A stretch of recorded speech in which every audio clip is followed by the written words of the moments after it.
What's up everybody? In today's video I got some big updates. I got a new vehicle and I'm going to be showing you that, as well as I got some upgrades that we're going to be doing today. I did get it about 6 months ago and I put almost 1,000 miles on it, so I have got a good taste of what it's got. But without further ado, here is my new... oh wait, hold on. Let me get it from the front. I am in like my garage thing, so you can't really see it. It's like a carport, so I don't have a lot of space to get the whole thing. But here it is. Boom. It's a 23 Pro R Troy Lee. I got it about, like I said, I got it about 6 months ago, and I have been ripping on it here in my local off-road area. So I'll go ahead and insert some clips of that now. This is the 4-cylinder one. So that's pretty sweet. But anyway, I'll go over another video where I talk more about a review as far as the first 1,000 miles that I put on it, because it's kind of been a dramatic 1,000 miles. But we'll get to that. We'll talk about that in another video. Oh crap. Like I said, today we are going to be putting some new springs on it, as well as limit straps front and rear from MTS, because I'm pretty sure these are already sagging and it's super clunky. I guess it's a super common problem. This side specifically, I guess the problem is with this spring divider. It hits the crossover ring, or the springs hit the crossover ring. I'm not totally sure, but I've played with that and I've adjusted them, and I can't really get the clunking to go away. So I'm just gonna go ahead and put new springs on it. It's a common problem for those to go bad pretty quickly. They sag really fast. So today, that is what we're gonna be doing. I'll take you along for that journey. So I'm gonna get it started, take it to the garage and get it prepped, get it ready to start tearing it apart. So here we go.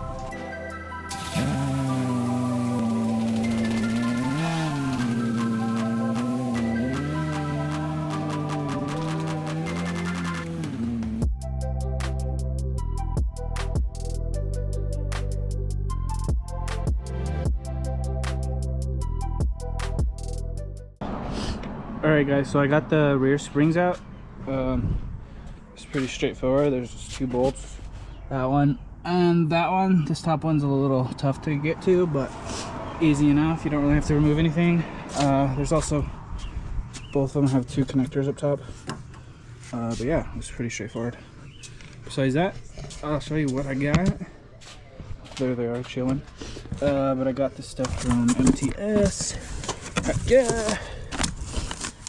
Got front shock forks, front spring, whatever, seats. I got the limit straps, front and rear, and then the springs. So I do just have these, which people say are sketchy, which I don't know. I think anything with springs is sketchy, but I think these will work just fine. There was another kind, that Harbor Freight, but I don't see how it's really much stronger. So there's only 1 bolt that holds both the springs on both sides, instead of this has 2. So I would think this would be stronger. So that's kind of my thought. So I'm just gonna rock with those. So we got to go ahead and compress the springs enough that we can spin this thing. So you see how it's keyed. So that just has to go up high enough to where it can slip off from here. So we got to compress them that much on both sides, and then we'll take them off and we'll adjust the preload spring, preload ring and crossover rings, and then we'll put the new ones on. So here we go.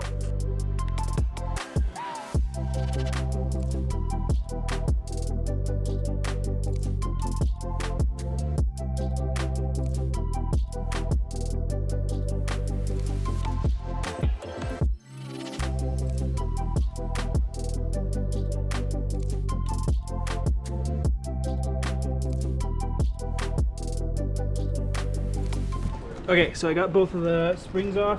Now I'm going to adjust this ring. It's got to be set at 4 inches. Kind of crazy.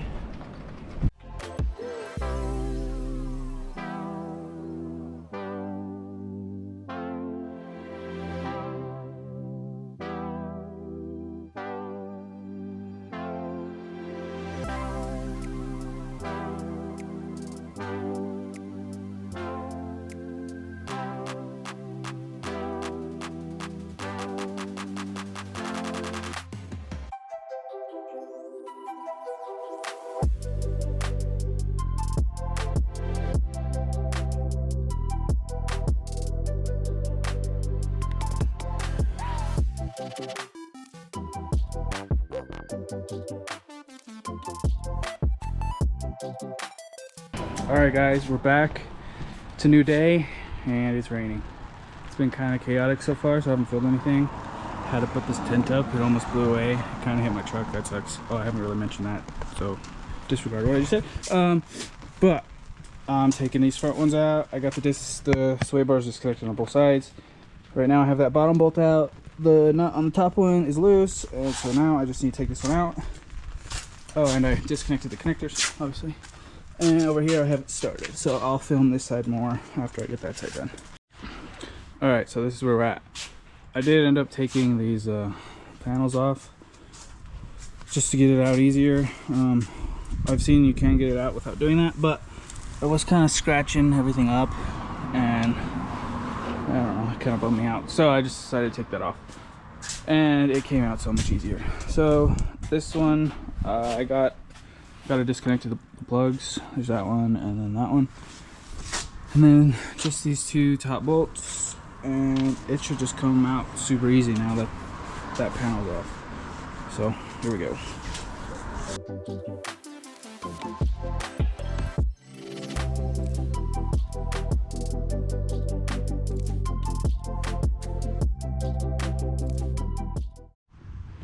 Alright, I don't know if you guys were able to see that, but I got the fork off. I did have a little trouble with this clamp because it wasn't holding it. So I had to put the layer of duct tape on both sides, and that held it just fine. So now I gotta make sure and clean the threads off, make sure there's no Loctite on it. I might have to go get some Loctite. The Loctite that had on there looked green. I definitely don't have any green Loctite. I'm gonna take the other one off, and then once I have that off, I'm gonna go get some Loctite, and then we'll put them back on. Then we'll put the springs on, and we'll put it back together. I didn't film, obviously I didn't film any of the springs coming off because it's pretty, I mean, it's boring, not really interesting. So I didn't film any of that, but I'm gonna film from now on. So here we go. Alright, so here is the new one against the old one. So this one is cast, this one's billet obviously, but you can see how much taller that is there, which means the shaft is like recessed in there, so it like supports it more. It's supposed to be a lot stronger. So that's the main reason. I guess these are a pretty common failure point on the Pro Rs. So addressing that before I actually break it. But as you can see, this thing is beefy. Pretty sweet. Alright, I got that all cleaned up. Now I'm gonna put thread locker on and start throwing it on. Alright guys, I'm back. It all kind of went south when I was trying to put that fork on. I don't know what happened. I was literally just hand tightening it on, and then all of a sudden it felt like it was cross-threaded, and then I literally couldn't take it off, and it felt like it was cross-threaded. And you could see, let's see if I can get the focus. You can see it definitely like ate into the inside of that. I don't know if you can see that very well. And then on the shaft itself, it also really scraped it all up, which sucks, but I think I'm gonna be okay.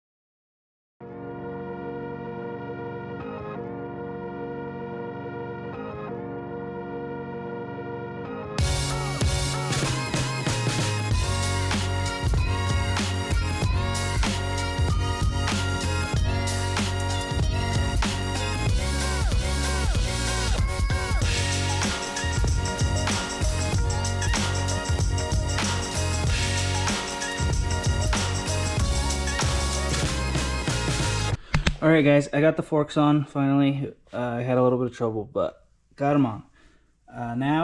I also have new spring seats, so you can see. Nice and shiny. This is the old one. Definitely say they look stronger. They're solid. They're a lot thicker than, I guess, that's like the thinnest part on here. That's solid. I don't know. So you should never have any problems with those. So I'm gonna put those on, and then we're gonna put the springs on. I'm not gonna record that because you've probably seen springs put on a million times. Alrighty guys, so I got everything put together in the front. It was kind of a pain in the ass, but I got her done. So yeah, that's where I'm gonna end for tonight. I'll be back, maybe tomorrow. We'll try and throw those on. Alright guys, so we're back. It's a new day. We're still in the carport because obviously it's disabled now, so we're stuck here. But we're going to be putting on the front limit straps now. So I'm gonna open it up, but pretty much you are replacing the sway bar bracket, and that's where it mounts to up top, and then it'll mount to that bottom bolt there. I already had it off there just because I guess that's where I decided to take it off to do the fronts.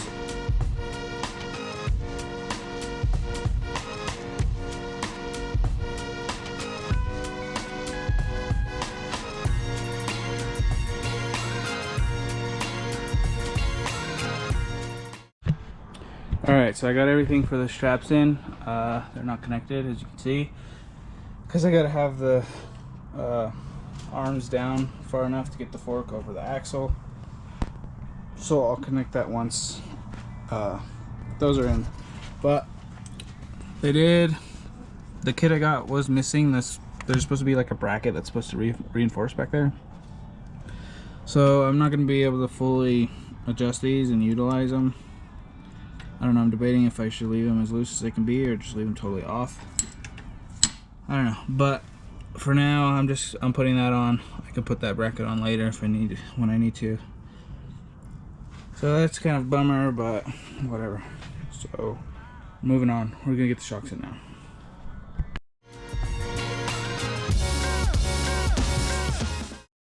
Alright, we got this side all on. It's all the bolts are still loose, so I gotta tighten all those, but ready to put this side on.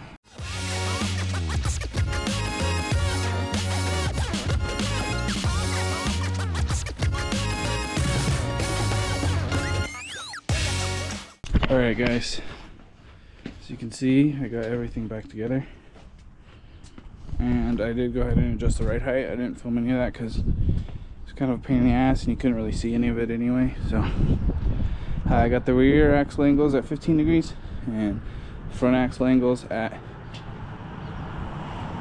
16 degrees. So that's all good. I did go ahead and throw the fire extinguisher mount on, but it kind of sucks, so I'm gonna return that. So I'm gonna pull that off real quick, but we're gonna go for a ride. We are kind of fighting, we're trying to beat the weather. It might start raining, so I'm trying to hurry. So here we go.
it's a new day.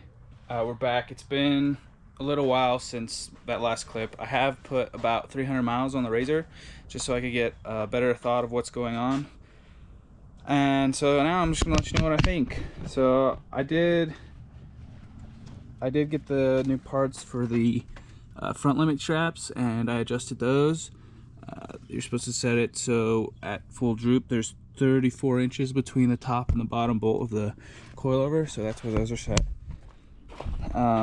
They also sent me new straps because the ones that they sent me originally didn't have the logo stuff on it, so that's cool.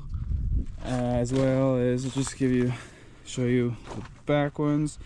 The back ones I'm not super thrilled with just because they rattle a whole bunch. You can see it's super loose, and when the engine's running it's pretty annoying. It almost makes it louder. I don't know, it's just an annoying rattle.